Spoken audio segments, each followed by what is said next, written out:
ભાનુ 315 તારીખ 12/2/1926 મૂલાચારમાંથી અન્યત્વ ભાવના વંચાતા 12 ભાવના માની અન્યત્વ ભાવના એ વંચાતા પ્રભુશ્રી બોલ્યા મૂલાચારમાંથી અન્યત્વ ભાવના વંચાતા પ્રભુશ્રી કહે ક્ષણ લાખેણી જાય છે પ્રભુ આ મનુષ્ય ભાવ અને આ જોગમાં ચેતી લેવા જેવું છે આ મનુષ્ય ભાવ અને આ જોગમાં ચેતી લેવા જેવું છે વૈરાગ્યને બોધની જરૂર છે પ્રભુશ્રી કહે સમય જઈ રહ્યો છે ક્ષણ લાખેણી જાય છે આ તો આપણને લાખ તે જમાનામાં આજે તો લાખનો હિસાબ નથી રહ્યો એટલે લાખ કહીએ તો કે લાખ રૂપિયા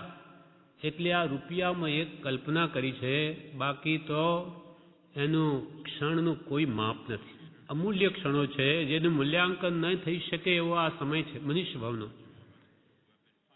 ક્ષણ લાખેડી જાય છે પ્રભુ આ મનુષ્ય ભાવ અને આ જોગમાં ચેતી લેવા જેવું છે આવો આ મનુષ્ય ભાવ આપણને મળ્યો છે આવી જોગવાઈ કેવી જોગવાઈ કે માનવ દેહ આર્ય કુલ આર્ય દેશ ઉત્તમ કુલ ધનનો જોગ શરીર સારું તત્વની રુચિ અને સત્પુરુષનો બોધ સમજવાની કંઈ પણ ભાવના અને બુદ્ધિ એથી વિશેષ શું જોઈએ એટલે પુણ્ય તો પોતાનું કામ બધું કરી લીધું પુણ્ય બધી સામગ્રી આપણને આપી દીધી છે હવે ખામી આપણી છે હવે પુરુષાર્થની જરૂર છે પુરુષાર્થ કરે તો બહુ જ ટૂંક સમયમાં કામ થઈ જાય એવું છે અને આટલી ઊંચી ભૂમિકા આવેલો જી હવે જો ઢીલ કરે તો આ બધી જીતી બાજી હારી જવા જેવું છે આટલો મોટો લાભ બહુ પુણ્ય કેરા પુંજથી શુભ દેહ માનવનો મળે એમાં વળી આ બધી જોગવાઈ તો ઘણું પુણ્ય ઘણા કાળનું આપણે ભેગું કર્યું છે તેનું આ ફળ છે એટલે પ્રભુશ્રી કે ક્ષણ લાખેણી જાય છે પ્રભુ આ મનુષ્ય ભાવ અને આવા જોગમાં ચેતી લેવા જેવું છે વૈરાગ્યને બોધની જરૂર છે આપણો આત્મા અનાદિથી મોહ નિદ્રામાં સૂતેલો છે એ કેમ જાગતો નથી તો કે વૈરાગ્ય નથી એને સંસારના પદાર્થો પ્રત્યે વિરક્ત ભાવ નથી હાડોહાડ આસક્તિ પડી છે આટલા વર્ષથી સાંભળીએ છે જતા છતાં જોઈએ જેવો મોહ ક્યાં છૂટે છે હજુ આસક્તિ ખાવાની પીવાની સૂંઘવાની સાંભળવાની પાંચેય ઇન્દ્રિયોની આસક્તિ તો એમની એમ છે એટલે કે છે વૈરાગ્યને બોધની જરૂર છે ઘણો બોધ ઘણા કાળના બોધે જેમ છે તેમ સમજાય છે પણ પુરુષાર્થ કંઈ પણ ફોક જતો નથી જેટલું કરીએ છે તેટલી આત્મામાં મોળાશ જરૂર આવે છે એટલે વૈરાગ્યને બોધની જરૂર છે બોધ વડે વૈરાગ્ય આવે છે વૈરાગ્યને બોધની જરૂર છે એ વૈરાગ્ય કેવો હશે કંઈ ગમે નહીં ખાવું પીવું લેવું દેવું એ આત્માનો ધર્મ છે જેને ખરો વૈરાગ્ય પ્રગટ્યો હોય એને ખાવું પીવું પણ ગમે નહીં શ્રી રામ તીર્થયાત્રા કરી આવ્યા ત્યાર પછી એમને ખાવું પીવું કાંઈ ગમે નહીં એટલો બધો તીવ્ર વૈરાગ્ય હતો તેમ કૃપાળદેવ કે અમે આ મોક્ષમાળા લખી ત્યારે અમે ભોજન કર્યું છે કે નહીં એ પણ અમને યાદ રહેતું નહીં એટલો બધો વૈરાગ્ય પરમ કૃપાળુ દેવનો પણ હતો 16 વર્ષની ઉંમરે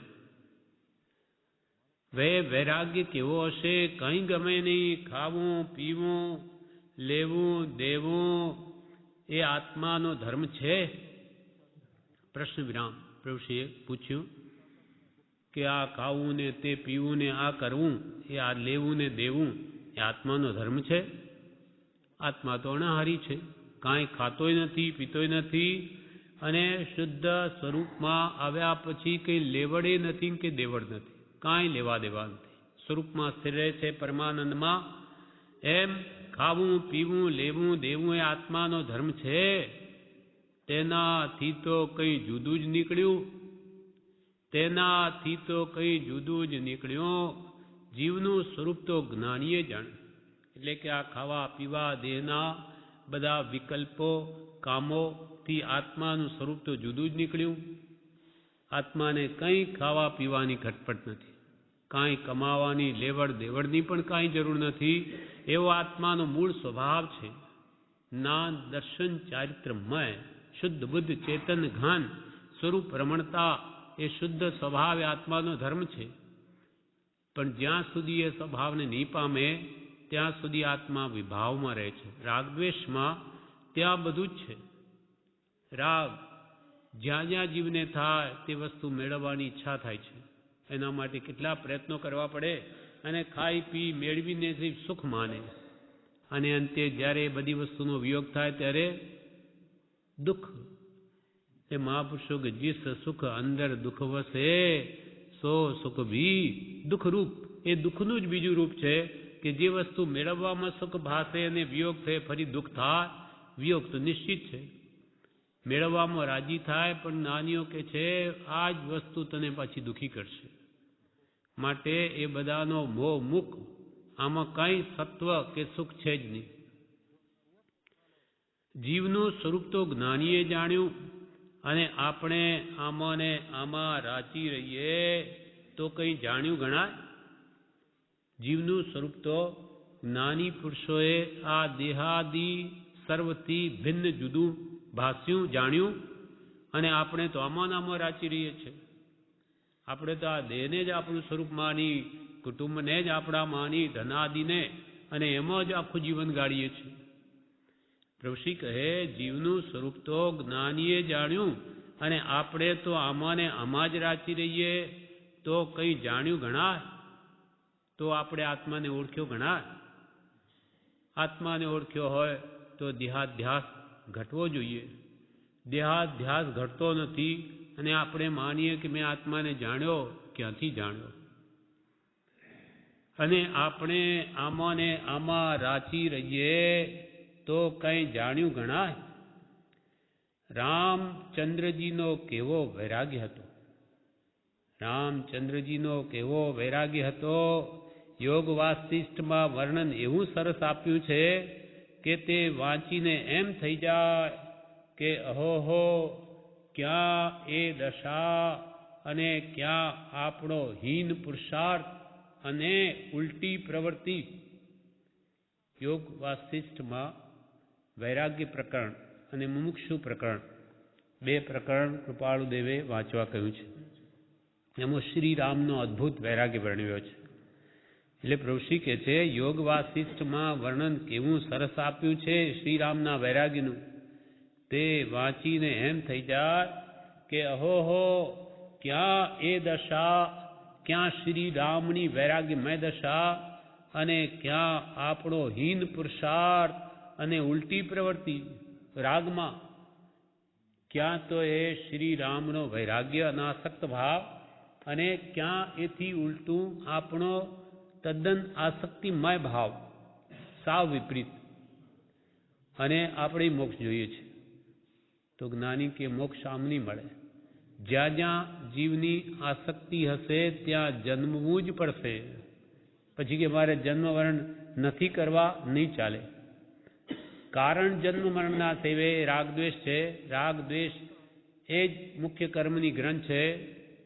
રાગદ્વેષ એ જ જન્મ મરણનું કારણ છે. એ મૂકી દે તો જન્મ મરણ નહીં થાય. જન્મ જરા ને મૃત્યુ મુખ્ય દુઃખના હેતુ અને કારણ તેના બે કયા? રાગ દ્વેષ અણહેતુ. નકામા જીવ રાગદ્વેષ કર્યા કરે એનું ફળ તો દુઃખ જ આવવાનું, જન્મ મરણ જ આવવાના. જન્મ મરણથી છૂટવું હોય તો રાગદ્વેષ છોડવા જ પડશે. કૃપાળદેવ કે છે 780માં પત્રમાં, આ દેહે કરવા યોગ્ય કાર્ય તો એક જ છે કે કોઈ પ્રત્યે કિંચિત રાગ કે કોઈ પ્રત્યે કિંચિત માત્ર દ્વેષ ન રહે, સર્વત્ર સમદશા વર્તે. એ જ કલ્યાણનો મુખ્ય નિશ્ચય છે. જો આત્માનું કલ્યાણ કરવું હોય તો કૃપાળુદેવ કહે છે કે એવો મુખ્ય નિશ્ચય કરો કે મારે કોઈ પ્રત્યે રાગ કરવો જ નથી, કોઈ પ્રત્યે દ્વેષ પણ કરવો નથી. એમ પહેલા મનથી નિશ્ચય તો કરો, અર્થાત નિર્ધાર તો કરો. તો એ રાગ દ્વેષ ખોટા છે એને ઘટાડવાનો આપણે પ્રયત્ન કરીશું, પણ એ તરફ લક્ષ્ય નથી આપતા. એટલે રાગના નિમિત્તો આવે રાગમાં તણાઈ જઈએ છીએ અને દ્વેષના નિમિત્તો આવે દ્વેષ કરી બેસીએ છીએ, વૈરભાવ વધારી દઈએ છીએ. સમજીને ઘટાડવાનો નિર્ણય કરીએ તો કાળે કરીને જરૂર ઘટે, પણ મારે ઘટાડવું જ છે એવો પહેલા નિશ્ચય થવો જોઈએ. કેમ કે મુખ્ય અંતરાય હોય તો તે જીવનો અનિશ્ચય છે, નિશ્ચય જ નથી. વ્યવહારમાં કોઈ કામ નક્કી કરે તો કરે છે, મારે ઘર ચલાવવું છે, મારે પૈસા જોઈએ જ, એટલે એના માટે ગમે તે પ્રયત્ન કરશે. ભલે એક પુરુષાર્થમાં એ અફળ થાય, સફળ નહીં થાય તો બીજું કરશે, બીજું નહીં તો ત્રીજું કરશે, પણ એ પૈસા જોઈએ જ છે માટે મેળવ્યા વગરે મૂકે નહીં. એમ નિશ્ચય કરે કે મારે આ ભાવમાં આત્મહિત કરવું જ છે, તો એને કોણ રોકી શકે? પરમાત્મા પણ નહીં રોકી શકે. કૃપાલય કહે છે બંધાવાના કામીને પરમાત્મા પણ છોડી શકે નહીં, અને છૂટવાના કામીને પરમાત્મા પણ બાંધી શકે નહીં. પ્રત્યેક જીવ સ્વતંત્ર છે. જેને જે કરવું હોય તે કરે, તે પ્રમાણે શુભ કરે તો ફળ ભોગવે દેવાદિગતિમાં, અને અશુભ કરે નરકાદિ ફળ પણ કર્મ રહિત ન ક્યાંય. માટે યોગ વાસિષ્ઠમાં વર્ણન એવું સરસ આપ્યું છે, તે વાંચીને એમ થઈ જાય કે હો ક્યાં એ દશા અને ક્યાં આપણો હીન પુરુષાર્થ અને ઉલટી પ્રવૃત્તિ. એમનો એટલો વૈરાગ્ય જ્ઞાન થયા પહેલા તો વશિષ્ઠ દ્વારા વસ્તુનું આત્માનું સ્વરૂપ સમજ્યા પહેલા હતો. શ્રી રામના ગુરુ વશિષ્ઠ હતા. એમણે આત્મજ્ઞાન આપ્યું તે પહેલા આટલો વૈરાગ્ય હતો, અને તો જ જ્ઞાન થાય. એટલે આત્મસિદ્ધિમાં કૃપાળદેવે કહ્યું ત્યાગ વિરાગ ન ચિત્તમાં થાય ન તેને જ્ઞાન.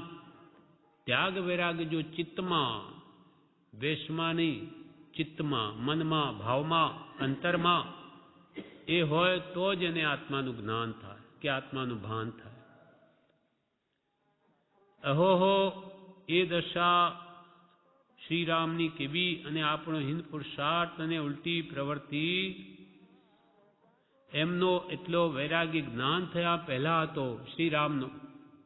વશિષ્ઠ દ્વારા વસ્તુનું આત્માનું સ્વરૂપ સમજ્યા પહેલા હતો, તો જ્ઞાનીનો તેથી કેટલો ઘણો હોવો ઘટે છે.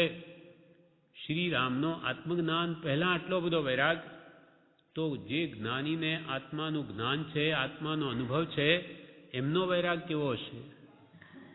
એટલે કે છે કૃપાળુદેવ ઘરમાં રહ્યા છતાં પણ વીતરાગ હતા.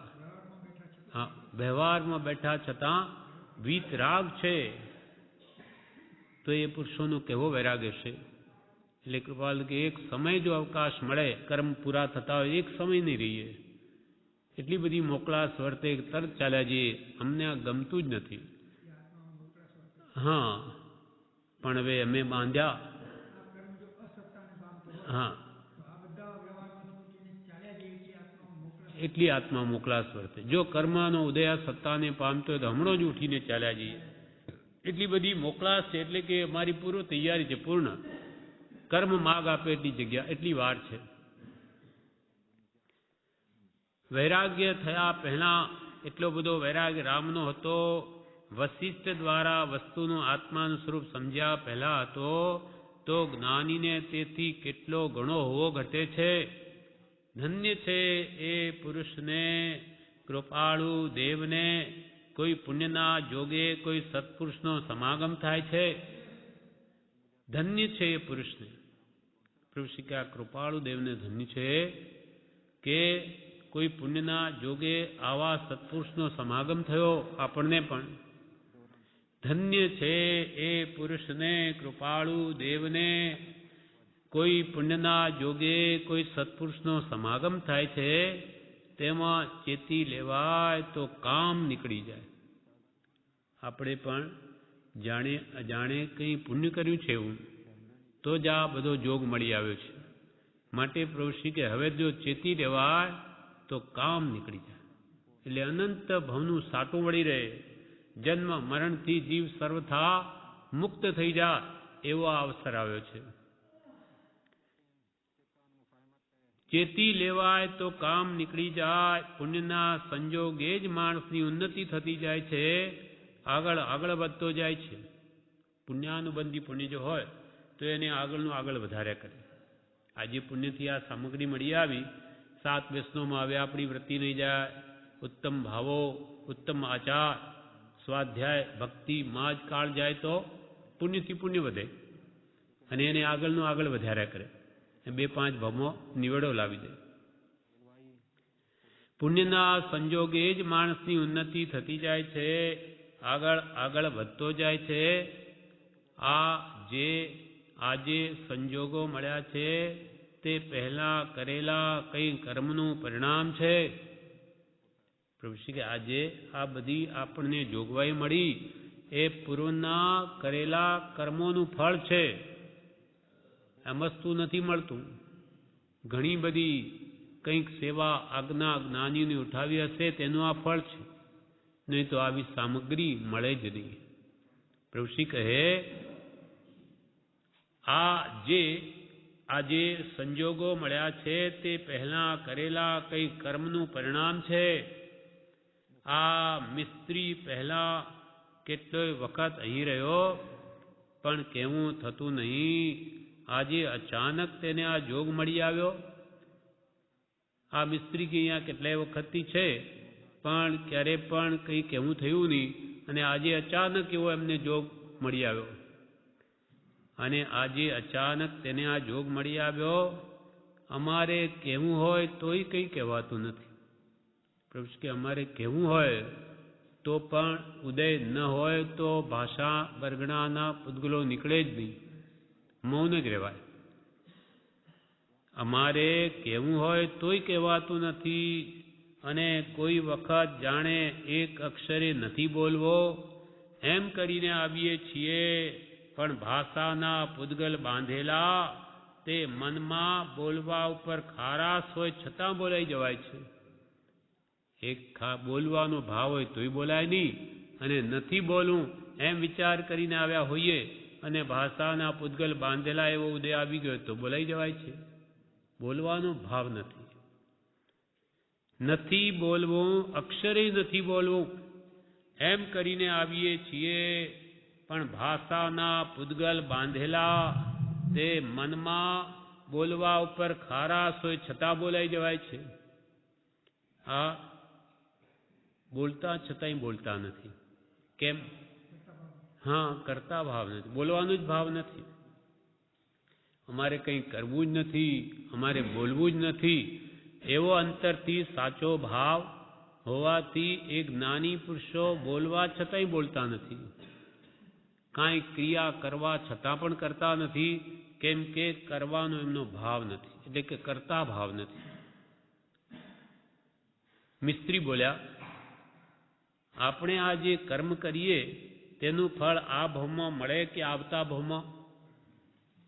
મિસ્ત્રી કહે, આપણે જે કર્મ કરીએ તેનું ફળ આ ભવમાં મળે કે આવતા ભવમાં?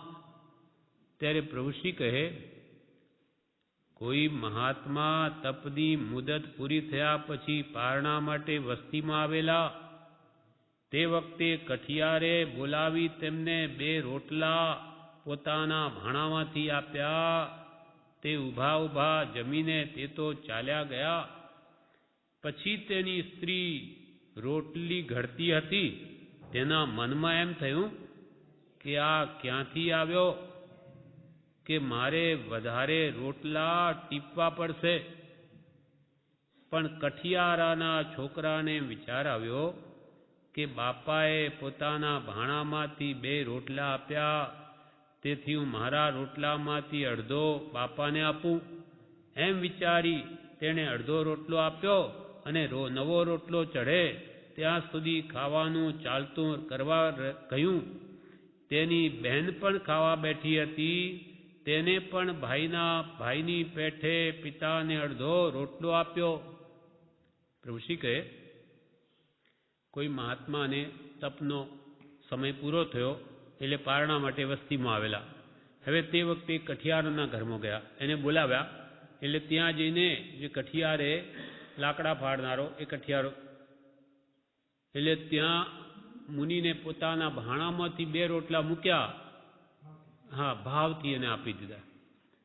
હવે તે વખતે એ મહાત્મા તો ચાલ્યા ગયા, પણ એની સ્ત્રીને એમ થયું કે આ ક્યાંથી આવ્યો, કોણ એ મહાત્મા ક્યાંથી આવ્યો કે ફરી મારે 2 રોટલા ઘડવા પડશે. અને મનમાં થયું કે આ ક્યાંથી આવ્યો, મારે વધારે 2 રોટલા ટીપવા પડશે. પણ કઠિયારોનો છોકરો હતો, એને 1 રોટલો પછીથી ત્રીજો મૂક્યો. એટલે એને થયું કે બાપાએ કે એ મહાત્માને 2 આપી દીધા, એટલે બાપાની થાળી ખાલી છે. એટલે એ પુત્રે પોતાના રોટલામાંથી અડધો રોટલો બાપાને આપ્યો. એટલે સારું ગણ્યું કે આપ્યા, સારું કર્યું, એને અનુમોદના સારી કરી. પણ સ્ત્રીએ કેવા ભાવ કર્યા એ ક્યાંથી આવ્યો. તેટલામાં એની એક પુત્રી હતી, તેની એ પણ ખાવા બેઠી હતી. તેણે પણ ભાઈની પેઠે પિતાને અડધો રોટલો આપ્યો. એની પુત્રી, એને પણ ભાવ થયો કે બાપાએ પિતાએ આવું કર્યું એટલે એને પણ અડધો આપ્યો. અહીંયા શું પ્રશ્ન શું છે મિસ્ત્રીનો કે કરેલા કર્મનું ફળ આ ભાવમાં મળે કે આવતા ભાવમાં? એનો આ જવાબ છે. હવે તે ભાવ પૂરો થતા કઠિયારો દેવ થઈને બીજે ભવે રાજા થયો. જે પુણ્ય બાંધ્યું, મહાત્માને દાન આપ્યું, તેના ફળમાં એ કઠિયારો મરીને દેવ થયો અને ત્યાંથી રાજા થયો.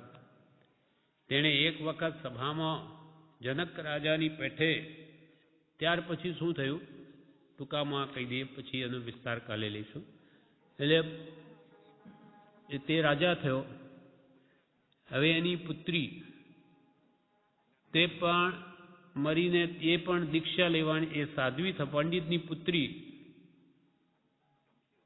પછી પંડિત, તે વાંચી લો ખ્યાલ આવશે. તે ભાવ પૂરો થતા કઠિયારો દેવ થઈને બીજે ભવે રાજા થયો. કેમ કે વચમાં ઘણી લાંબી વાત આવે છે.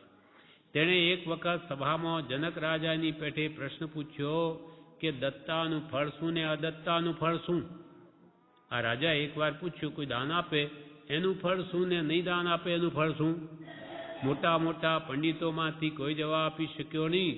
પછી રાજા પાસેથી પંડિતોએ મદદ માગી કે અમુક મદદમાં અમે તમને જવાબ આપીશું. તે મુદત પૂરી થવા આવી પણ કંઈ ઉત્તર નહીં જડવાથી શું મોઢું રાજાને દેખાડીશું? એમ થવાથી આખો દિવસ નિરાશ થઈને રાજ પંડિત ઉતરેલે મોઢે ઘરમાં આટા મારતો હતો. બધા પંડિતો કે મુદત થશે ત્યારે અદત્તા કે દત્તાનું ફળ શું કહીશું, પણ કંઈ જવાબ જડ્યો નહીં. ત્યારે આટા મારતા હતા. મુદત પૂરી થવા આવી એટલે એની પુત્રી બોલી કે પિતાજી તમને ચિંતા શું છે, કેમ શરીર સુકાય? ત્યારે પંડિતે કહ્યું કે આ પ્રમાણે આ વાત બની છે. ત્યારે એણે કહ્યું, પછી તેણે જાણવાની ઈચ્છા દર્શાવાથી રાજાના પ્રશ્નની વાત કહી અને તે વાત સાંભળતા એ પંડિતની પુત્રીને મૂર્છા આવી ગઈ. પછી જાગ્રત થતાં તે પુત્રીએ કહ્યું, પિતાજી આનો ઉત્તર તો હું પણ આપું. એટલે રાજા આગળ પંડિતે વાત કરી કે આનો ઉત્તર તો મારી પુત્રી પણ આપશે. આ પુત્રી કોણ છે? હા, દીકરી. કયા ભાવના? કઠિયાની દીકરી. અહીંયા મરીને પંડિતની પુત્રી થઈ છે. એને જાતે સ્મરણ થયું એ તો આગલા ભાવમાં મારો બાપ હતો. અને આ પ્રમાણે આ કથા બનેલી. એને એટલે જવાબ આપવા સભામાં આવી. રાજાજી ને એણે કહ્યું કે તમારે ત્યાં થોડા કાળમાં કુમારનો જન્મ થશે, તેને તમે પૂછશો એટલે તમારે એનો ઉત્તર મળશે. રાજાને પુત્ર નહોતો, તેથી તે સાંભળી રાજા થયો અને પુત્રી રાજી થયો, સાંભળી રાજી થયો અને પુત્રીને શિરપા આપી રજા આપી. હવે આ પુત્ર કોણ? આગલા ભવનો એનો પુત્ર. અહીંયા હવે રાજાનો પુત્ર થયો. પુત્રનો જન્મ થતા બધા રાજી થયા. રાજા પ્રશ્નનો ઉત્તર સાંભળવા જન્મતા જ પુત્રની પાસે ગયો અને તેને પ્રશ્ન પૂછ્યો ત્યારે કુંવર મૂર્છા પામ્યો. પછી જાગ્રત થઈ કુંવરે ઉત્તર આપ્યો કે અમુક દેશમાં એક ગામમાં એક ગરીબ ડોસી છે, આગલા ભાવની માં, જેણે કીધું આ મારે 2 રોટલા ટીપવા પડશે. એની શું દશા થઈ? તો એ ગામમાં ડોસીમાં રીતે છે તે રોજ 12 વાગે ગામ બહાર નદીએ પાણી ભરવા આવે છે. તે વખતે તેની પાસે જઈ તેનું બેડું ચઢાવજો અને પ્રશ્ન પૂછજો તો તેનો તે ઉત્તર આપશે. પછી રાજાએ તે પ્રમાણે કર્યું અને ડોસીને પ્રશ્ન પૂછ્યો કે તે પણ મૂર્છા પામી. જાગ્રતથી તેણે કહ્યું, હું તમારા કુંવર પાસે આવીને વાત કરીશ. પછી બધા એકઠા થયા. હવે ડોસીમાં એટલે આગલા ભાવની માં એ પણ દરબારમાં આવી અને પુત્ર ત્યાં જન્મ્યો, આગલા ભાવનો પુત્ર. આ પુત્રી તે હવે આ પંડિતની પુત્રી અને રાજા પોતે જ કઠિયારો, આ બધા ભેગા થયા. મૂર્છા વળતા જાતિ સ્મરણ નાણ તણેને થયું હતું. એટલે પૂર્વભવની વાત તેમણે બધાએ જાણી હતી. પછી કુંવરે રાજાને પૂર્વભવની વાત કરી. ત્યાં રાજા પણ બેભાન થઈ ગયો અને તેને પણ જાતિ સ્મરણ દાન થયું અને બધું જાણી લીધું કે આગલા ભાવનો હું જ કઠિયારો અને આ મારો પુત્ર તો આ પુત્રી હતી અને આ ડોસીમાં મારી આગલા ભાવની સ્ત્રી હતી કે જેણે અનુમોદના કરી નહીં પણ ઉડતું કે આ ક્યાંથી આવ્યો એની સી દશા થઈ તે કહે છે. અને કુંવરે કહ્યું, રાજાજી તમે હવે તમારા આત્માનું કલ્યાણ કરો અને મને રાજ સોંપી જાઓ, પણ 12 વર્ષ પછી આવીને મને બુઝવજો, ચેતવજો. આ ડોસીને એના પેટ પૂરતું વર્ષાસન બાંધી આપો. પંડિતની પુત્રી તો સાધ્વી થવાની છે. એ પંડિતની પુત્રી તો સાધ્વી થશે, પણ આ આગલા ભાવની માં છે, મારી તમારી સ્ત્રી છે. એટલે પુત્રે રાજાને કહ્યું કે હવે તમે તમારા આત્માનું કલ્યાણ કરો અને આ માજીને પેટ પૂરતું વર્ષાસન બાંધી આપો. પૂર્વ ભવનો કઠિયારો તે મર્યા પછી દેવનું આયુષ્ય પૂરી કરી રાજા થયો હતો. કઠિયારાની સ્ત્રી મરીને ઢોર પશુના અનેક જન્મો કરી ચંડાલને ત્યાં જન્મી હતી. તે પેલી ડોસી હતી. અનેક જન્મ મરણ ઢોર પશુની યોનિમાં કર્યા.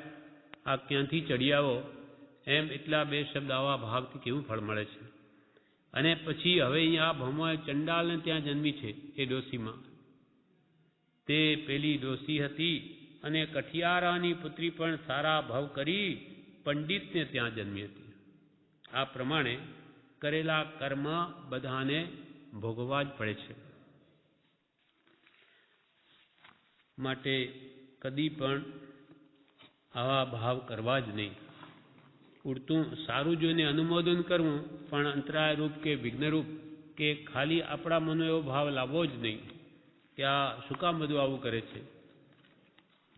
આપણે ન લેવા ને દેવા નકામા જીવ કર્મ બાંધે. પ્રભુ શ્રીજીનો ઉપદેશામૃત પાનું 316. પ્રભુ શ્રી કહે, કેટલાક કર્મ જે તીવ્ર હોય છે તે તરત પણ ઉદયમાં આવે છે. કેટલાક કર્મ જે તીવ્ર હોય છે તે તરત પણ ઉદયમાં આવે છે. ક્રોધ કરે તેનું ફળ તરત પણ મળે છે. અને કેટલાક કર્મ હજારો વર્ષે પણ ઉદયમાં આવે ત્યારે ફળ દે છે. પણ કરેલા કર્મ ભોગવ્યા વગર છૂટકો નથી. પ્રભુશ્રી કહે, કેટલાક કર્મ જે તીવ્ર હોય એ તરત જ ફળ આપી દે છે. શાસ્ત્રોમાં કહ્યું છે કે ત્રિભીર વર્ષે, ત્રિભીર માસે, ત્રિભીર પક્ષે, ત્રિભીર દિને ઇતિ ઉત્કટ પુણ્ય પાપે પિતીય ફલિયતી. 3 વર્ષમાં, ત્રિભીર વર્ષે, ત્રિભીર માસે 3 મહિનામાં, કે ત્રિભીર પક્ષે 3 પખવાડિયામાં, કે ત્રિભીર દિને 3 દિવસમાં જ અતિ ઉત્કૃષ્ટ પાપ કે પુણ્ય હોય તે તરત જ ફળ આપે છે. ત્રિભીર દિને, ત્રિભીર વર્ષે, ત્રિભીર માસે, ત્રિભીર પક્ષે, ત્રિભીર દિને ઇતિ ઉત્કટ પુણ્યપી એટલે ઉત્કૃષ્ટ પાપ કે પુણ્ય ઇતિએવ ફલિયતી શીઘ્ર ફળ આપે છે.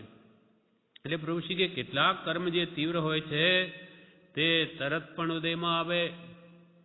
ક્રોધ કરે તેનું ફળ તરત પણ મળે છે. અત્યંત ક્રોધ કરે મરી પણ જાય. માણસ વધારે સમય સુધી ક્રોધ કરી શકે નહીં, મૃત્યુ થઈ જાય. કેમ કે ક્રોધ એ આત્માનો સ્વભાવ નથી. તેનું ફળ તરત પણ મળે છે. કોઈ પાપ ઘણું તીવ્ર હોય તો પણ તરત ફળ મળે, એને પકડી લે, કોઈ મારી પણ નાખે, ફાંસી પણ ચડાવી દે, એટલે તીવ્ર પાપનું ફળ તરત પણ મળી જાય.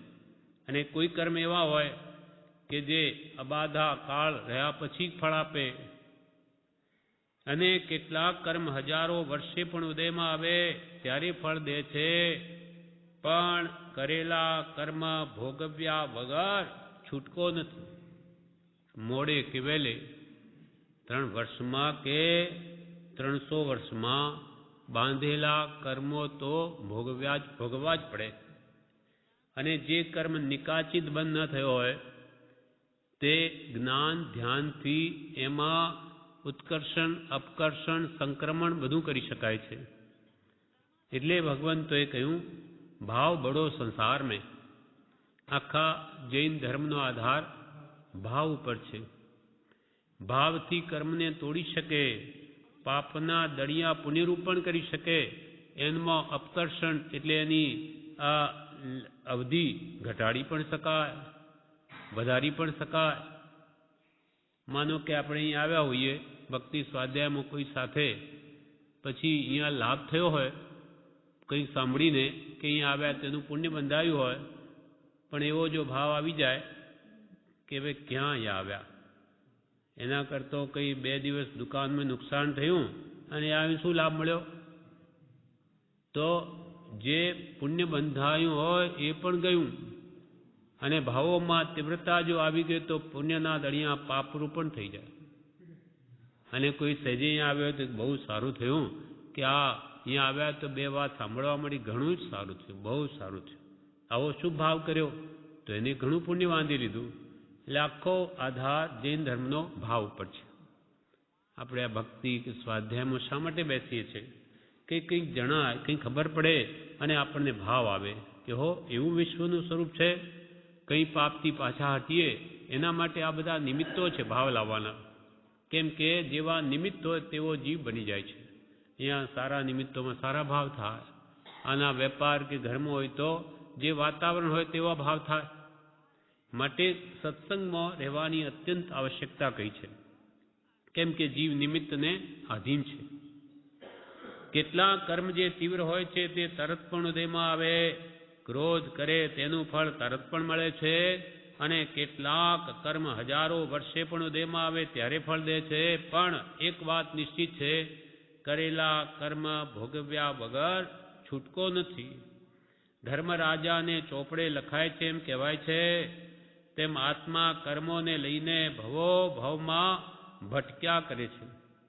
વ્યવહારમાં એમ કહેવાય કે ભાઈ આપણે જે કંઈ પણ કર્મ એટલે કામ કરીએ તે ધર્મરાજાના ચોપડે લખાય.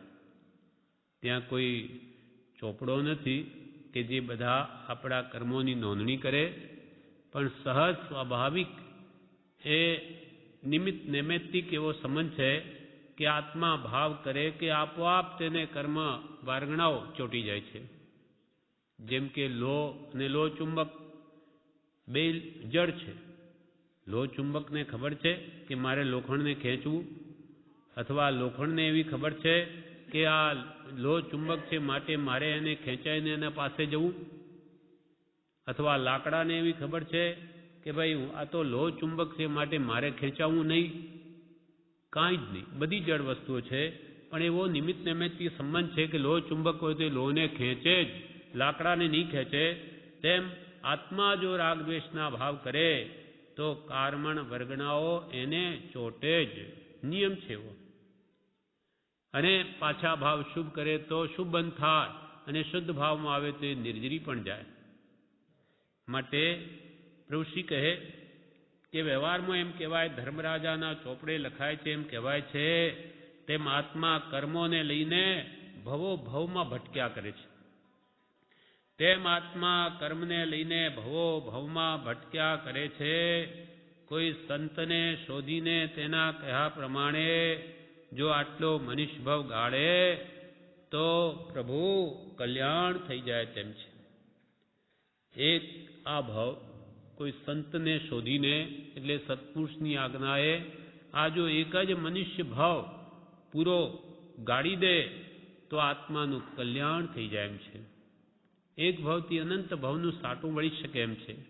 પણ આખો ભાવ ઠેઠ મરણની છેલ્લી ઘડી સુધી સત્પુરુષના શરણે એની આજ્ઞામાં એને આશ્રય રહેવું જોઈએ. ચરણ શરણ ધીરજ નથી, મરણ સુધીની છેક સાતે વ્યસનનો ત્યાગ કરે, સદાચારપૂર્વક જીવે અને ભક્તિ સ્વાધ્યાયમાં કાળ ગાળે, ન્યાય નીતિથી વર્તે, જે વ્યવહાર મર્યાદા કઈ શ્રાવકની કે બ્રહ્મચારીની કે મુનિની તે પ્રમાણે વર્તે તો એનો અવશ્ય મોક્ષ થાય. પણ મરણની છેલ્લી ઘડી સુધી આખો ભાવ તે પ્રમાણે જવો જોઈએ. તો એને આવા સાંધો બીજા ભાવમાં મળ્યા કરશે. ઠેઠ મોક્ષે જાય ત્યાં સુધી બધી અનુકૂળતા મળશે. તેમ આત્મા કર્મોને લઈને ભવો ભાવમાં ભટક્યા કરે છે. કર્મોને લઈને કોઈ સંતને શોધીને તેના કહ્યા પ્રમાણે જો આટલો મનુષ્ય ભાવ ગાળે તો પ્રભુ કલ્યાણ થઈ જાય તેમ છે. આ મિસ્ત્રીને ક્ષોભક્ષમ પૂર્વભાવના સુકૃતને લઈને સારો છે. કોઈ મિસ્ત્રી અહીંયા કામ કરનારા હશે તે આ મિસ્ત્રીને ક્ષોભક્ષમ પૂર્વભાવના સુકૃતને લઈને, પૂર્વે કઈ સારા કામો કર્યા તેને લઈને કે છે આ મિસ્ત્રીનો ક્ષોભક્ષમ સારો છે કે વાત સમજી શકે છે. આ મિસ્ત્રીને ક્ષોભક્ષમ પૂર્વભાવના સુકૃતને લઈને સારો છે. તત્વજ્ઞાન તમારે લેવા જેવું છે. પ્રભુશ્રી એમને મિસ્ત્રીને કહ્યું તે વખતે આ કામ ચાલતા દરવાજા વગેરેના આ સમાજ મોક્ષનો ભવ્ય દરવાજો વગેરે, તો કે છે કે તમારે આ તત્વજ્ઞાન લેવા જેવું છે. મિસ્ત્રીઓ કે સુથારો બધા આત્મા છે અને જે તત્વને સમજે તે પામે. એમાં કંઈ જાતિ વેશનો ભેદ નહીં. કયો માર્ગ જો હોય જે સાધે તે મુક્તિ લહે, એમાં ભેદ ન કોઈ. પછી કઠિયારો હોય કે ગમે તે હોય, બ્રાહ્મણ હોય કે વૈશ્ય હોય કે ક્ષત્રિય હોય, જે ભગવંતે કહેલા ધર્મને આરાધે તે મુક્તિને પામે. અને જૈન થઈને પણ જૈનના શિષ્ટાચાર પ્રમાણે નહીં વર્તે, ભગવાન જીનનો અનુયાયી ખરેખર નહીં થાય તો જૈન નામ માત્રથી કલ્યાણ નથી. જૈન નામ ધરાવીને નરકે જાય અને અજૈન હોય તે મોક્ષે જતા રહે. એ તો આત્મા ઉપર કોઈ છાપ નથી, લેબલ નથી. ગુણા પૂજા સ્થાનમ ગુણીસુ ન ચ લિંગ ન ચ વય. પૂજાનું સ્થાન તો ગુણ છે, લિંગ કે વય નથી. એટલે કે ઉંમર કે સ્ત્રીલિંગ કે પુલ્લિંગ કે બાળક કે વૃદ્ધ કાંઈ નથી. ન ચ લિંગ ન ચ વય ગુણા પૂજા સ્થાન. એટલે ગુણ જ્યાં છે તે જ પૂજ્ય છે. જો આટલો મનુષ્ય ભાવ કોઈ સંતને શોધીને એની આજ્ઞાએ ચાલે તો કલ્યાણ થઈ જાય એવું છે. પ્રભુ આ મિસ્ત્રીને ક્ષોભક્ષમ પૂર્વભાવના સુકૃતને લઈને સારો છે. તત્વજ્ઞાન તમારે લેવા જેવું છે. ત્યારે મિસ્ત્રી બોલ્યા, પ્રભુ હું લાવ્યો છું. મિસ્ત્રી કે હું તત્વજ્ઞાન લાવ્યો છું. પ્રભુશ્રી કહે તેમાંથી ક્ષમાપનાનો પાઠ કાઢી ચંડી પાઠની પેઠે રોજ આ પાઠ નાહી ધોઈને બોલી જવો અને મોઢે કરી લેવો. પ્રભુશ્રી કે ચંડી પાપ તમે કરતા હો તેમ કે આ કરજો, નાહી ધોઈને આ પાઠ બોલી જજો અને મોઢે કરી લેજો. ચંડી પાઠની પેઠે રોજ આ પાઠ નાહી ધોઈને બોલી જવો અને મોઢે કરી લેવો. દુહા છે અને આત્મસિદ્ધિ છે. બધું જેમ જેમ સમાગમ થશે તેમ તેમ અમૂલ્ય જણાશે. એ ખબર નથી માતાજીને. અચ્છા, હવે બ્રાહ્મણો કરતા હશે. હવે એકદમ તો કોઈ માન્યતા છોડે નહીં. એટલે પ્રભુશ્રી શું કરે કે અસત ભેગું સત ઘાલી દે. એટલે કાલે કરીને પેલું અસત નીકળી જાય સતના પ્રભાવે. તેમ પ્રભુશ્રી કે આની સાથે પ્રભુ આ કરજો. આમ કે તમારું મૂકી દો તો કોઈ નહીં મૂકે. આ કરજો પ્રભુ. તો સત કરતાં કરતાં એને પુણ્ય વધે અને કઈ વાત સમજાઈ જાય, કર્મ માર્ગ આપે તો બેસી જાય. હા, છૂટી જાય પેલું. એટલે ચંડી પાઠની પેઠે રોજ આ પાઠ નાહી ધોઈને બોલી જવો અને મોઢે કરી દેવો. દુહા છે એટલે કે 20 દુહા છે અને આત્મસિદ્ધિ છે. બધું જેમ જેમ સમાગમ થશે તેમ તેમ તમને અમૂલ્ય જણાશે. જેમ જેમ સમજાશે તમને આ વાત, તો 20 દુહા છે, આત્મસિદ્ધિ છે, એ બધું તમને પછી અમૂલ્ય લાગશે. આટલામાં તો પ્રભુ બધા શાસ્ત્રોનો સાર આવી જાય છે. તત્વજ્ઞાનમાં ઉત્તમ જ્યાં જ્યાં સારા વચનો વગેરે તેમાંથી છાંટીને લીધેલું છે. એટલે પ્રભુ શ્રી કે પ્રભુ આટલી નાની તત્વજ્ઞાનમાં, પ્રભુ આટલામાં તો બધા શાસ્ત્રોનો સાર આવી જાય છે. એનું એક પણ વાક્ય કલ્યાણ કરી નાખે તેમ છે. જ્ઞાનીની એક પણ આજ્ઞા યથાર્થ રીતે આરાધે તો બીજા ગુણો આપોઆપ આવે, પણ એક દ્રઢપણે પાળવું જોઈએ. એક પણ વાક્ય કલ્યાણ કરી નાખે તેમ છે. કોઈ સંતના જોગે વાત સાંભળીને તેમણે બતાવ્યું હોય તે લઈ માંડવું. કોઈ સંતના યોગે, એટલે પ્રભુશ્રી આપણને બતાવ્યું, આ સંતના યોગે જે જ્ઞાની પુરુષોની આજ્ઞા બતાવી તે લઈ માંડવું. આપણને મંત્ર આપ્યો તે લઈ માંડવું. પછી કે ભાઈ આ સાચો હશે કે નહીં, કે આ આપણી બુદ્ધિ નથી માપી શકીએ. ગુરુનામ આજ્ઞા અવિચારણીય. ગુરુની આજ્ઞામાં વિચાર હોતો નથી કે મારા કરતો ગુરુ બધું જાણે છે, માટે મારે એમાં વિચાર શું. નાની ગુરુ કહે એટલે બસ તહતી કરીને કરવા જ માંડે. કોઈ સંતના જોગે વાત સાંભળીને તેમણે બતાવ્યો તે લઈ માંડવો. હવે એના ઉપર પ્રભુશ્રી એક કથા કહે છે કે એક મત આપડી કે ઉભે માર્ગે તાપડી, એ વાત સાંભળી છે. એ મિસ્ત્રીને કહે છે કે એક મત પકડી લેવો, સત્પુરુષને એ કહે તેમ કર્યા કરવું. 70 ઠેકાણે ઝાવા મારવા નહીં તો કાંઈ હાથમાં આવે નહીં. 70 ઠેકાણે ખાડા ખોદે ક્યાંય પાતાળ ફૂટે નહીં. એક જ ઠેકાણે ખોદ કરે, જ્યાં સુધી પાતાળ નહીં ફૂટે ત્યાં સુધી ખોદ્યા જ કરે તો પાતાળ ફૂટે અને પાણી કદી નહીં ખૂટે. અહીંયા 50 હાથ પાણી નથી નીકળ્યું, ત્યાં 60 હાથ કે 50-100 હાથ, એક જ ઠેકાણે ભલે 500 હાથ જવું પડે તો એક જ ઠેકાણે ખોદે, પણ એમ સત્પુરુષ સાચા જોઈએ. સાચા સત્પુરુષને શોધી એના કયા પ્રમાણે કરી જ જાય તો જરૂર એને આત્માનું કલ્યાણ થાય, આત્માનો અનુભવ થાય. એટલે પ્રભુ શ્રી કે આપણે તો એક મત રાખવી, 17 મત નહીં. એક મત આપડી કે ઉભે માર્ગે તાપડી, એવા સાંભળી છે. મિસ્ત્રી કહે નાજી, નથી સાંભળી. પ્રભુશ્રી કહે શિયાળ, સસલું અને સાપને ભાઈબંધી હતી. 3 મિત્રો હતા. સમજાવે છે એ કથા છે. એક શિયાળ હતું, એક સસલું હતું ને એક સાપ ભાઈ હતા. શિયાળ, સસલું અને સાપને ભાઈબંધી હતી. એકવાર જંગલમાં દવ લાગ્યો, આગ લાગી જંગલમાં. ત્યારે શિયાળે પૂછ્યું કે સાપ ભાઈ તમે શું કરશો? સમજાવવા માટે કથા છે. સાપ ભાઈને સાપને પૂછ્યું કે ભાઈ તમે શું કરશો? આ બળે છે, દવ લાગ્યો, સળગતું હમણાં આવશે આપણા તરફ. સાપ ભાઈ તમે શું કરશો? તેમણે કહ્યું એમાં શું, આપણી પાસે તો લાખ મત છે, લાખ ઉપાય છે મારી પાસે, તો મને શું વાંધો છે? આપણી પાસે તો લાખ મત છે. આ ઝાડ ઉપર ચડી જઈશું તો એ કશું નહીં થાય. હું તો ઝાડ ઉપર ચડી જઈશ, પછી મને આગ શું કરવાની? પણ આગ ઝાડને નહીં બાળે, પણ ડાપણ હોય ત્યારે આવું સૂજે છે. પણ હું તો ઝાડ ઉપર ચડી જઈશ તો એમાં કશું થાય નહીં. પછી સસલાભાઈને પૂછ્યું કે શિયાળે સસલાભાઈને પૂછ્યું કે તમે શું કરશો? ત્યારે તેણે કહ્યું મારે તો 100 મત છે, 100 ઉપાય છે મારી પાસે.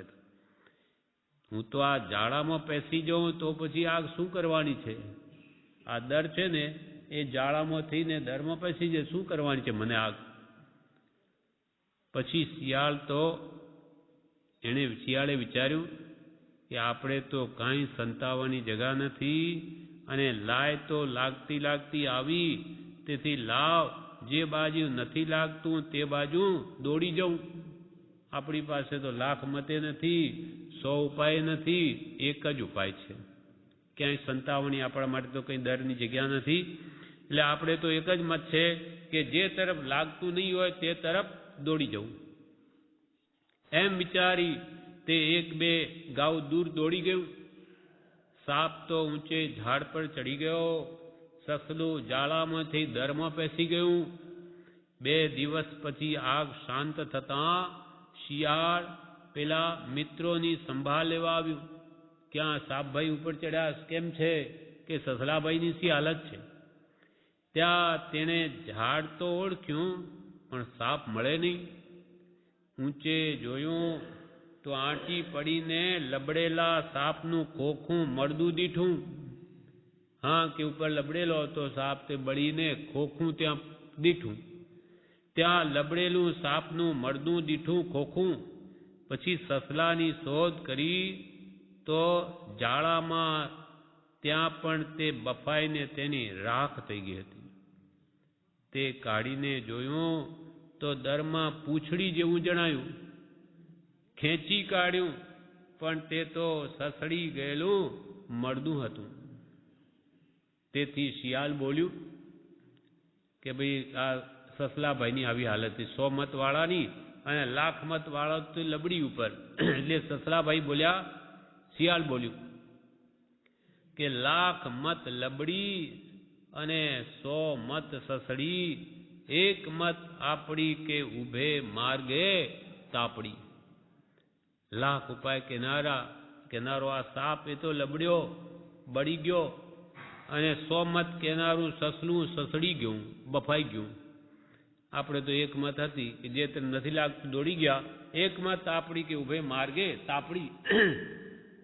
આ તો પરમાર્થ સમજવા દ્રષ્ટાંત છે. પ્રભુ કે આ વાત શા માટે કહી? આ વાત તો પરમાર્થ સમજવા છે, પરમાર્થ સમજવા દ્રષ્ટાંત છે. ગમે ત્યાં બાજી ન પડવું, આ કહેવું છે પ્રભુશ્રીને. 1,00,000 મત ને 100 મત ને હું તો બધાથી મેળવી લઉં. આપણે તો જુઓ બધા પ્રત્યે સંભાવ છે. પછી વૈષ્ણવ હોય તો શું, મહાદેવ હોય તો શું, આપણે તો બધે જઈએ. એમાં પાછી મોટાઈ માને. આપણે બધા પ્રત્યે સરખો ભાવ. કાંઈ સમજો નથી ધર્મ શું કર્મ શું. જો એક જ ધર્મ સત્ય હોય તો આટલા બધા ભેદ કેમ? એક હોય 3 કાળમાં પરમાર્થનો પંથ, પ્રેરે તે પરમાર્થે તે વ્યવહાર સંબંધ. એક જ સાચો માર્ગ ભગવાન વિતરાગનો છે, સંપૂર્ણ મુક્તિનો ઉપાય. એ સિવાય બધા જ હોય તો પછી ભેદ શાના આટલા બધા? પણ એ ભાન નહીં હોવાથી આવું બને છે. એટલે કીધું કે 1,00,000 મત લબડી, 100 મત સસડી, 1 મત આપડી કે ઉભે માર્ગે તાપડી. પ્રભુ કે આ તો પરમાર્થ સમજવા દ્રષ્ટાંત છે. ગમે ત્યાં બાજી ન પડવું, બધે વળગી ન પડવું, જ્યાં ત્યાં ગુરુ કરવા નહીં. એક જ ગુરુ રાખો. સતીને એક જ પતિ હોય તે આ ભવમાં મારા એક જ ગુરુ. એ પ્રભુએ બતાવ્યા આવા પરમ કૃપાલદેવ મારા ગુરુ. એ કેમ કરવું? 70ને ઘાલવા નહીં, મનમાં એક જ રાખો. એટલે પ્રભુશ્રી કે પરમાર્થ સમજવા દ્રષ્ટાંત છે. ગમે ત્યાં બાજી ન પડવું, એક સાચા પુરુષે બતાવેલા ઉપર લક્ષ રાખી વયો જાય તો મોક્ષે જતા તેને કોઈ રોકનાર નથી. સાચા પુરુષની આજ્ઞા ઉઠાવીને ચાલ્યો કરે તો એને મોક્ષે જતા કોઈ ખાળનાર નથી. એક રીતે જોતા માર્ગ કેવો સરળ ને સુગમ છે, તેમ છતાં અનાદિકાળથી આટલા આજ સુધી રજડવું થયું તે માત્ર બોધના અભાવે. માર્ગ એટલો બધો સરળ છે, સુગમ છે, છતાં આપણો આત્મા અનાદિકાળથી કેમ રજડે છે? તો કે માત્ર બોધના અભાવે. સાચા સત્પુરુષ મળ્યા નહીં. મળ્યા તો એનો બોધ આપણે ભાવપૂર્વક સાંભળ્યો નહીં. સાંભળ્યો તો તે પ્રમાણે શ્રદ્ધ્યો નહીં, શ્રદ્ધા કરી નહીં. શ્રદ્ધા નામ માત્ર કરી હોય તો આચરણમાં આવે નહીં, માટે ભોગ્યો. સત મળ્યા નથી, સત સુણ્યું નથી, સત શ્રદ્ધ્યું નથી. અને એ મળે, એ સુણીએ, એ શ્રદ્ધે જ છૂટવાની વાર્તાનો આત્માથી ભણકાર થશે. જો સાચી રીતે કૃપાલદેવ મળ્યા હોય એમ આપણે માનતા હોઈએ તો છૂટું છૂટુંના ભણકાર અંદર થવા જોઈએ કે હવે આ સંસારમાં નથી જ રહેવું, જન્મમરણ નથી જ કરવા, સંસાર દુઃખરૂપ જ છે. એવું જો યથાર્થ આપણને અંતરમાં ભાસ્યું હોય તો સમજવું કે આપણે માર્ગીએ છીએ અથવા કૃપાલજીની આજ્ઞા ઉઠાવીએ છીએ. નહીં તો બધું હજુ જોઈએ એવું નથી. નાનીઓ કેમ તેમ ભાવ અંદરમાં નહીં રહે તો હજુ બહુ જ પરિણમ્યો નથી. એટલે કે શ્રદ્ધા થઈ નથી જોઈએ તેવી. ને તો તે સુને તે દેહ છૂટવાની વાર્તાનો આત્માથી ભણકાર થવો જોઈએ. આ ભણકાર અંદર થતા નહીં, આપણું તો આપણને ભાનમાં છે કે થતા નથી, તો પછી હજુ સુધી બોધ પરિણમ્યો નથી. ઘણા કાળના બોધે જેમ છે તેમ સમજાય છે. ઉપાય પાછો એ જ છે. ઉપાય કંઈ પાછો બીજો નથી કે ભાઈ કંઈ નહીં તો હવે આ મૂકી દો, બીજું કરીએ, બીજું કાંઈ નથી. સત્પુરુષની ભક્તિ, જ્ઞાનીઓની આજ્ઞા યથાશક્તિ ઉઠાવવી, તો કાળે કરીને સાંભળ કરે તો કોઈ દિવસ બેસી જશે અને એનું કામ થઈ જશે. ઉપાય આનો આ જ છે. જ્યાં સુધી કર્મનો માર્ગ ન આપે ત્યાં સુધી એ કરે જ જવું. એટલે પ્રભુશ્રી કહે એક રીતે જોતા માર્ગ કેવો સરળ ને સુગમ છે. અહીંયા શું લાકડા ફાડવા છે કે શું ઉપાડવા છે ટોપલા, માત્ર સમજણ ફેરવવાની છે. એક રીતે જોતા માર્ગ કેવો સરળ અને સુગમ છે, મોક્ષનો માર્ગ, તેમ સંસારનો માર્ગ વિષમ છે. સંસાર ચલાવવો બહુ દુષ્કર છે, ઘણો ભારે છે. આમાં તો કાંઈ જ નથી. એક મનને સમજાવી દે તો આખી દુનિયાની લપ મટી જાય, બધી જ ઉપાધિ બંધ થઈ જાય. સૌ આરંભ પરિગ્રહો નિર્મૂળ કરવા હોય, સાધન પરમ મળે નહીં બ્રહ્મચર્ય સમ કોઈ. બ્રહ્મચારી લખ્યું છે પ્રજ્ઞાબોધમાં. સૌ આરંભ પરિગ્રહને જળ મૂળથી ઉખેડીને ફેંકી દેવા હોય, સૌ આરંભ પરિગ્રહો નિર્મૂળ મૂળ સહિત ઉખેડીને ફેંકવા, નિર્મૂળ કરવા હોય તો સાધન પરમ એટલે ઉત્કૃષ્ટ મળે નહીં બ્રહ્મચર્ય સમ કોઈ. બ્રહ્મચર્ય સમાન કોઈ ઉત્કૃષ્ટ સાધન નથી. બ્રહ્મચર્યમાં રુચિ આવી ગઈ, આખું જગત એને માટે તુચ્છ થઈ ગયું. સાચા અંતરથી એ ભાવ દ્રઢ થવો જોઈએ. એટલે અહીંયા કે છે મોક્ષ માર્ગ સરળ છે. એક રીતે જોતા માર્ગ કેવો સરળ ને સુગમ છે, તેમ છતાં અનાદિકાળથી આજ સુધી રજળવું થયું તે માત્ર બોધના અભાવે. માર્ગ એટલો સરળ છે તો કેમ મુક્તિ નહીં થઈ? તો કે એને સાચા સત્પુરુષ મળ્યા નહીં, સાચો બોધ મળ્યો નહીં, અને મળ્યો તો સાંભળ્યો નહીં ભાવથી, સાંભળ્યો તો શ્રદ્ધ્યો નહીં, અને શ્રદ્ધ્યો તો વર્તનમાં નહીં લાવ્યો, જીવન પલટાવ્યું નહીં, માટે કલ્યાણ થયું નહીં. એટલે હવે આપણે જ્ઞાનીએ જેમ કહ્યું તેમ વાત માની લઈ અને તે પ્રમાણે વર્તવા માંડીએ તો આજે થાય એમ છે. નહીં તો જ્ઞાની હાજર હોય તોય નહીં થાય. વર્તું કરવું તો પડશે જ. જો ઈચ્છો પરમાર્થ તો કરો સત્ય પુરુષાર્થ, ભવ સ્થિતિ આદિ નામ લઈ છેદો નહીં આત્મા. આ પ્રમાણે આગળ જણાવે છે, જે આપણે આવતીકાલ લઈશું. દેશામૃત પાનું 317. પ્રભુશ્રી કહે તમે બધા મનમાં મૂંઝાતા હતા કે કેમ કંઈ બોલતા નથી, એ ખબર તો પ્રભુ પડે, પણ અમને તો હવે કાંઈ નથી કરવું એમ જ રહ્યા કરે છે. પ્રભુશ્રી કહે તમારા મનમાં તમે કે મૂંઝાતા હતા કે પ્રભુશ્રી કેમ બોલતા નથી. તમે બધા મનમાં મૂંઝાતા હતા કે કેમ કંઈ બોલતા નથી, પણ પ્રભુ અમને તો હવે કાંઈ નથી કરવું એમ જ રહ્યા કરે છે. અમારે હવે કાંઈ કરવું નથી એમ જ હંમેશા રહ્યા કરે છે. મરણનો કાંઈ ભરોસો છે? મરણનો કાંઈ ભરોસો છે? અને કોઈને કેમ લાભ હોય, કોઈને કેમ લાભ હોય, કોઈને દૂર રાખવાથી લાભ હોય અને કોઈને તો પાસે રાખવાથી લાભ હોય. એ બધા ભેદ પણ સમજવા જેવા છે. પ્રભુશ્રી કહે અમારે તો હવે કાંઈ કરવું નથી. મરણનો કાંઈ ભરોસો છે? મૃત્યુ આવી ગયું તો હવે એક આત્મધ્યાન, આત્મચિંતન સિવાય અમારે કાંઈ જોઈતું નથી. અને કોઈને કેમ લાભ હોય, કોઈને દૂર રાખવાથી લાભ હોય, કોઈને પાસે રાખવાથી લાભ હોય, પણ એ બધા ભેદ જ્ઞાની જાણે છે. જેમ કે ભગવાન ઋષભદેવે પોતાના પુત્ર ભરતને તો રાજ્ય આપ્યું અને ત્યાગની ભાવના હતી તો પણ કે તમે રાજ્ય કરો, કેમ કે ભગવાને એમને માટે આ જ યોગ્ય જાણ્યું, દૂર રાખવાથી. અને 98 પુત્રો જ્યારે ભગવાન પાસે શિકાયત કરવા આવ્યા ત્યારે એમને શું કર્યું? મૂંડી દીધા, એમને પાસે રાખ્યા કે જેવી જેવી જીવોની યોગ્યતા તે પ્રમાણે જ્ઞાનીઓ તેમને ઉપદેશ આપે છે, આજ્ઞા આપે છે. કોઈને પ્રવૃત્તિ કે દૂર રાખવાથી લાભ હોય ને કોઈને પાસે રાખવાથી લાભ હોય, એ બધા ભેદ પણ સમજવા જેવા છે. પ્રભુ, હવે શરીર જૂનું શીખવું થયું, તે ધાર્યું કામ કંઈ થઈ શકે? હવે અમે ઘરડા થયા, શરીર ઘરડું થયું એમ કે છે. આત્મા તો કોઈ કાળે ઘરડો થતો નથી કે જુવાન કે વૃદ્ધ કે બાળ યુવાન નથી. આત્મા તો જેવો છે તેવો જ છે. શરીર જન્મે છે, શરીર બાળપણ એનું યુવાવય કે વૃદ્ધાવસ્થા છે. તો હવે શરીર જૂનું શીખવું થયું, તે ધાર્યું કામ કંઈ કરી શકે?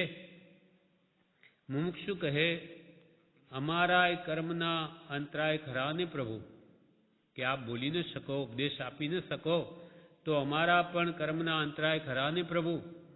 પ્રભુશ્રીને મુમુક્ષુ કહે, અમારા કર્મના અંતરાય ખરા ને પ્રભુ. ત્યારે પ્રભુશ્રી કહે, તે ખરું, તે ખરું. તમારા અંતરાય અને અમારા એવા કર્મનો ઉદય, જ્ઞાનીનો જન્મ ઉદય બે કારણને લઈને વિદ્યમાનપણે જ્ઞાની વર્તે. એક તો જીવોના કલ્યાણને અર્થે અને પોતાના પ્રારબ્ધ કર્મ ભોગવાને અર્થે. હવે જ્ઞાનીનો એવો જો વૃદ્ધાવસ્થા હોય તો બીજા જીવોનો અંતરાય કર્મનો ઉદય ખરો. એટલે મુમુક્ષુ કહે, અમારા અંતરાય ખરા ને પ્રભુ. ત્યારે પ્રભુશ્રી કહે, તે ખરું. તારીખ 13/2/1926. મિથ્યા દ્રષ્ટિ ગુણસ્થાનને અંતે કઈ કઈ પ્રકૃતિઓ વ્યુત્પત્તિ થાય છે, વિચ્છિતિ થાય છે, તે વિશે ગોમટસાર ગ્રંથમાંથી વંચાતા. મિથ્યા ગુણસ્થાન વખતે કઈ પ્રકૃતિઓ નાશ પામે તે વિશે વંચાતા પ્રભુશ્રી કહે, અહો, મિથ્યાત્વ ગયું એટલે આટલા ભવે રજળવાનું નહીં, એવું સરકારી પેન્શન જેવું થઈ જાય છે. સર્વ પાપનો બાપ મિથ્યાત્વ છે. 18 પાપસ્થાનક શાસ્ત્રોમાં કહ્યા છે, તેમાં એક માપથી સમજાવ્યું કે મિથ્યાત્વ કેટલું બધું ભયંકર છે. તેના માટે એમ જણાવ્યું કે એક ત્રાજવો લ્યો, ત્રાજવામાં એક પલડામાં તો 17 પાપસ્થાનક મૂકો અને બીજી બાજુ એક મિથ્યાત્વ પાપસ્થાન 18મું મિથ્યા દર્શન શલ્ય એ પાપસ્થાનકમાં મૂકો તો કે છે કે 17 પાપો તો રાઈના દાણા જેટલા થાય, સરસવના દાણા કે રાઈનો લગભગ સરખો જ હોય. અને પેલું જે મિથ્યાત્વ તે મેરુ પર્વત જેવું, એટલે અસંખ્યાત ગણો ફરક છે એમાં. મોટામાં મોટું પાપ મિથ્યાત્વ છે. મિથ્યાત્વ, મિથ્યા એટલે જૂઠું, તો એટલે પણ જૂઠાપણું. આપણી જે હમણાં અજ્ઞાન અવસ્થામાં પ્રવૃત્તિ છે તે જૂઠી છે, મિથ્યાત્વવાળી છે. કેવી રીતે? તો કે આ દેહ આપણું સ્વરૂપ નથી, દેહ પોતાનો નથી, છતાં આપણે એમ માનીએ છીએ કે દેહ તે જ હું છું. આ દેહાધ્યાસ છે અનાદિનો. આ મિથ્યા છે, સમ્યક નથી. પોતે ચામડા હાડકા મળમૂત્ર રૂપ નથી અને માની બેઠો છે. માટે આ મિથ્યાત્વ છે, જૂઠાપણું છે. દેહ પોતાનો નથી, ઘર કુટુંબાદી પોતાનું નથી, છતાં માની બેઠો છે ઘર મારું, સ્ત્રી મારી, પુત્ર મારો, ધન મારું, બધું મિથ્યા. નાનીઓ કે તારું હોય તો તું લઈને આવેલો, તો કે ના, તો લઈને જઈશ, ત્યાં જઈશ ત્યારે, તો પણ કે ના, તો તારું ક્યાંથી થયું? જ્યારે દૂધ અને પાણીની જેમ રહેલું આ શરીર પણ તારું નથી. એકમેક એક ક્ષેત્રાવગાય સમાન છે. જ્યાં આત્માના પ્રદેશો ત્યાં પૂતગલના પ્રદેશો છે, એવું આ બનેલું શરીર, એ શરીર પણ તારું નથી. દૂધ અને પાણીની જેમ એકમેક રહેલું, તો પછી સાવ ભિન્ન, સાવ જુદા તારા દેહથી એવા તારા સગા સંબંધીઓ કે ઘર મકાન કે દુકાન કે સ્ત્રી પુત્રાદિ તારા ક્યાંથી હોઈ શકે? એ તો સાવ જુદા દેખાય છે. પણ માન્યતામાં બેસી ગયું છે, ના મારા. નાની પુરુષ કે આ જ મિથ્યાત્વ સર્વ પાપનું મૂળ છે. એ વાત જો સમજાઈ જાય કે હું દેહાદિ સ્વરૂપ નથી, દેહ સ્ત્રી પુત્ર આદિ મારા નથી, તો તું કોણ છું? શુદ્ધ ચૈતન્ય સ્વરૂપ અવિનાશી એવો હું આત્મા છું. એમ આત્મભાવના કરતા રાગ દ્વેષનો ક્ષય થાય. આપણે મંત્ર આપ્યો છે મોહ રાજાને જીતવાનો, કેમ કે આખું જગત મોહાંધ છે. અહમ મમેતી મંત્રો મોહસ્ય જગત અંધકૃત. આખા જગતને અંધકૃત આંધળું બનાવનાર આ મોહ રાજાનો મંત્ર કે હું દેહાદિ સ્વરૂપ છું. અહમ અને મમ અને દેહ સ્ત્રી પુત્ર આદિમાં આખું વિશ્વ જ્યાં જ્યાં જીવે મારા પણ કર્યું હોય તે બધા મારા છે. આ જ મોહ રાજાનો મંત્ર કહો અથવા સંસાર વૃદ્ધિનું મૂળ કારણ કહો. અને એથી વિપરીત મંત્ર મોહને જીતવાનો તો કે અહમ મમેતી મંત્રો મોહસ્ય જગત અંધકૃત ને અયમ નેવ ન પૂર્વ પ્રતિ મંત્રો મોહજીત. હું નહીં ને મારું નહીં, એટલે હું દેહાદિ સ્વરૂપે નહીં ને દેહ સ્ત્રી પુત્રાદિ પણ મારા નહીં. એ ભાવ જો દ્રઢ થઈ ગયો તો એ મોહ રાજાને જીતવાનો પ્રતિમંત્ર છે, જે અનાદિકાલમાં જીતાયો નથી. તે હવે અવસર આવ્યો છે.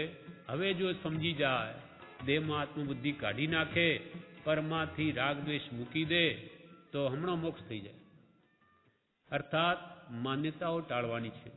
મિથ્યા માન્યતાઓ એ સર્વ દુઃખનું મૂળ છે. એટલે પ્રભુશ્રી કહે, અહો મિથ્યાત્વ ગયું એટલે આટલા ભવે રજડવાનું નહીં.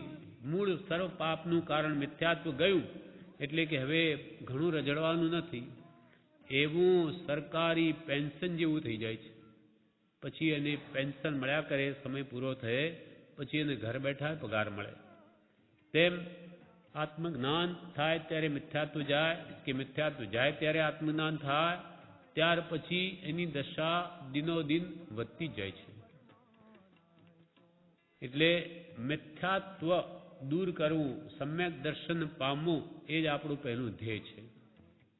એ આ સંકિત થયા પછી આત્મજ્ઞાન, આત્માનો અનુભવ, ત્યાર પછી કેવળ જ્ઞાન સુધી પહોંચી શકાય. ચોથી ક્લાસમાં આવીએ તો કંઈ 10મી કે 14મી 12મીનો વિચાર કરી શકાય. તેમ પહેલાં ચોથું ગુણસ્થાન કે સમ્યક દર્શન છે. ત્યાં સુધી આપણે પહોંચી જઈએ તો પછી કેવળ જ્ઞાનની વાત કરીએ તો યોગ્ય છે. પણ હમણાંથી મારે કેવળ જ્ઞાન જોઈએ, ઠેકાણું નથી. પહેલાં ગુણસ્થાનકનું હોય તો એ કેવળ જ્ઞાન ક્યાંથી આવે? પહેલાં એને માટેની યોગ્યતા જીવ કેળવે તો બધું જ આવે. કેમ ના આવે? કરોડપતિ થવું હોય તો પહેલાં પુરુષાર્થ કરવો પડે, પહેલાં રૂપિયો કમાવો પડે. રૂપિયાના 50 થાય, 100 થાય, 1000, લાખ, એમ કરતાં કરતાં કરોડ થાય. આજનો આજ મારે તો થઈ જવું છે, ચાલે નહીં. તેમ રાગદ્વેષ મારે આજે નાશ કરી દેવા છે, નહીં થાય. અનાદિનો મેલ એક દિવસમાં નહીં ધોવાય. પરમ પુરુષાર્થ જોઈએ તો એના માટે કરવા માંડે તેને જરૂર થાય. મારે આ કપડું સફેદ કરવું જ છે, એક વાર નહીં 10 વાર ધોઈશ, એવો નિશ્ચય કરીને કરવા માંડે તો કાળે કરીને જરૂર સફેદાઈ બહાર આવે. પણ કપડું ધોવું છે, સફેદ કરવું છે, પણ કોઈ દિવસ ધોવે નહીં, વાતો જ કર્યા કરે, તો કોઈ કાળે કપડું સફેદ થાય નહીં. એટલે કૃપાળુ કે જો ઈચ્છો પરમાર્થ તો કરો, સત્ય પુરુષાર્થ ભવ સ્થિતિ આદિ નામ લઈ છેદો નહીં આત્માર્થ. જો તમારે ખરેખર જન્મજરા મરણના દુઃખોથી મુક્ત થવું હોય, આદિ વ્યાધિ ઉપાધિથી છૂટવું હોય, આ બધા જ દુઃખોથી મુક્ત થવું હોય તો પુરુષાર્થ તો કરવો પડે. કરો સત્ય પુરુષાર્થ.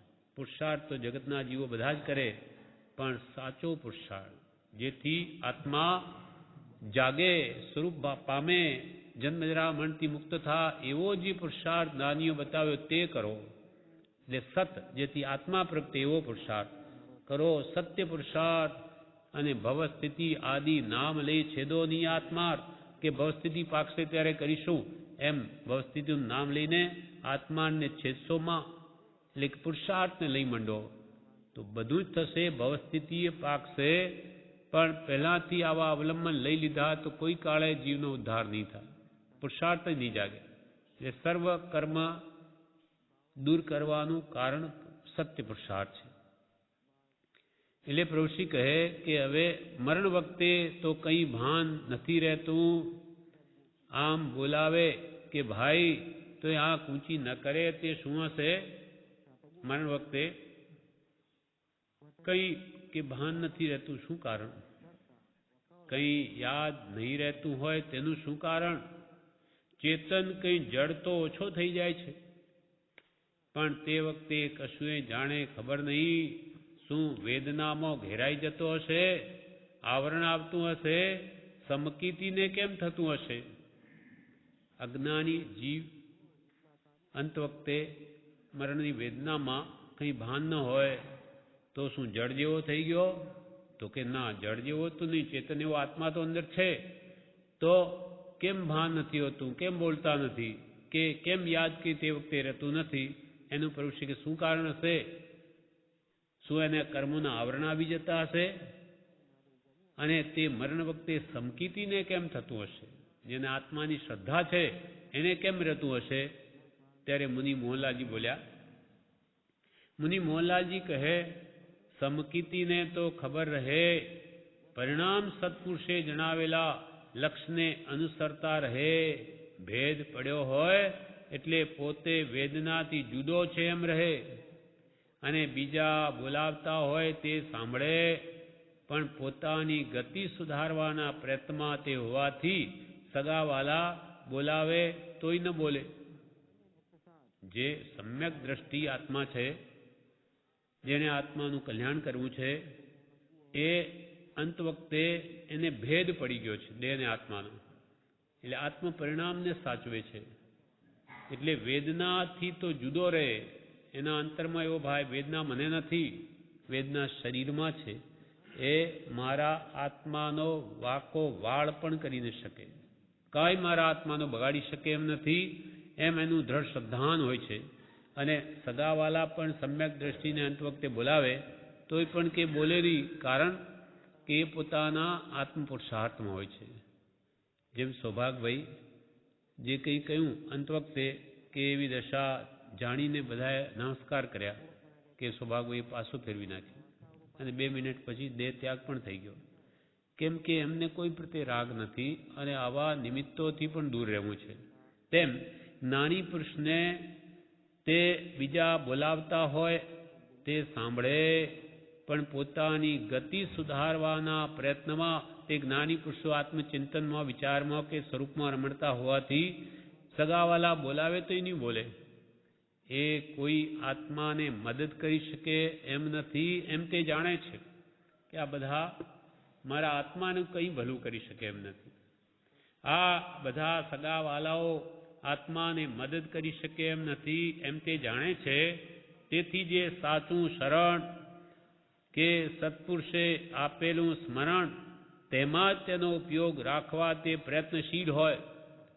એ સમકીતી તો જેને સત પ્રત્યે શ્રદ્ધા છે જ્ઞાની પુરુષના વચનો ઉપર, તે મુમુક્ષુ જીવ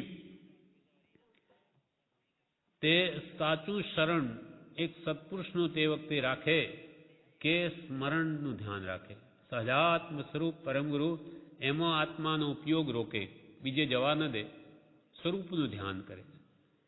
તેથી જે સાચું શરણ કે સત્પુરુષે આપેલું સ્મરણ, તેમાં જ તેનો ઉપયોગ રાખવા તે પ્રયત્નશીલ હોય. તે આ જગતની વાતોમાં ઉપયોગ ના આપે, પણ ભગવાને કે મને કૃપાળુ દેવે સહજાત્મ સ્વરૂપ પરમગુરુ આ મારું સ્વરૂપ છે, નિશ્ચયને મારું પરમાત્મા સ્વરૂપ છે, એના ધ્યાનમાં હોય. એટલે બીજામાં ઉપયોગ લગાડે નહીં. ઉપયોગ એ જ સાધના છે, ઉપયોગ એ જ ધર્મ છે. અંતે ઉપયોગ જો ઘર કુટુંબ આદિમાં રહી જાય તો મૃત્યુ બગડી જાય. અને સમાધિ મરણનું કારણ સ્વરૂપનું ધ્યાન છે, અને એ ધ્યાન કરતા હોય ચિંતન, ત્યારે રાગદ્વેષ નહીં હોય, એટલે એની ઉત્તમ ગતિ થાય.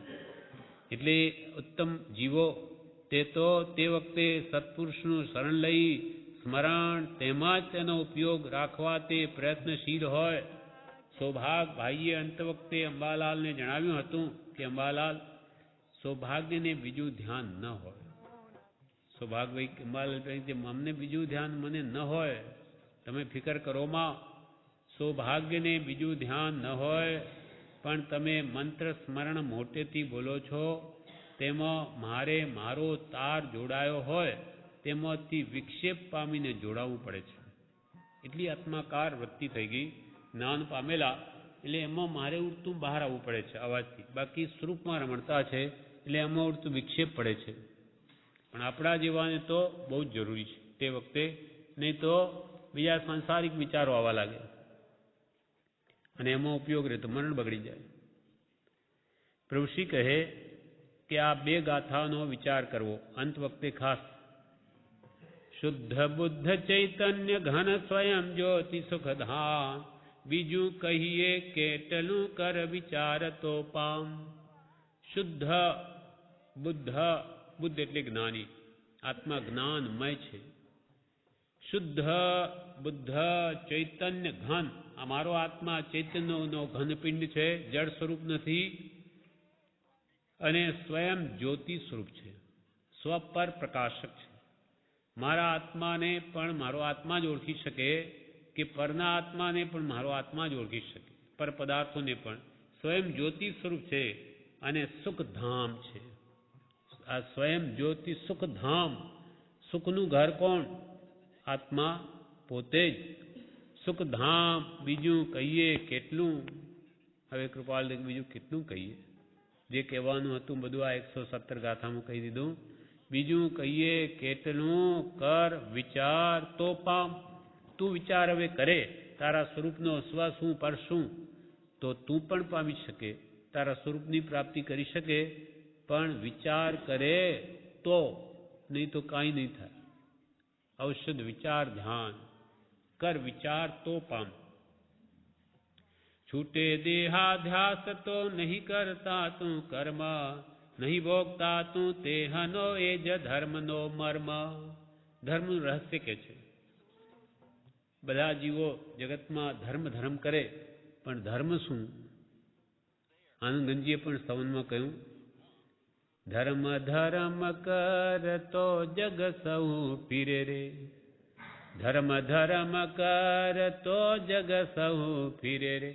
ધર્મ ન જાણે હું મર્મ જીનેશ્વર, ધર્મ ન જાણે હું મર્મ જીનેશ્વર.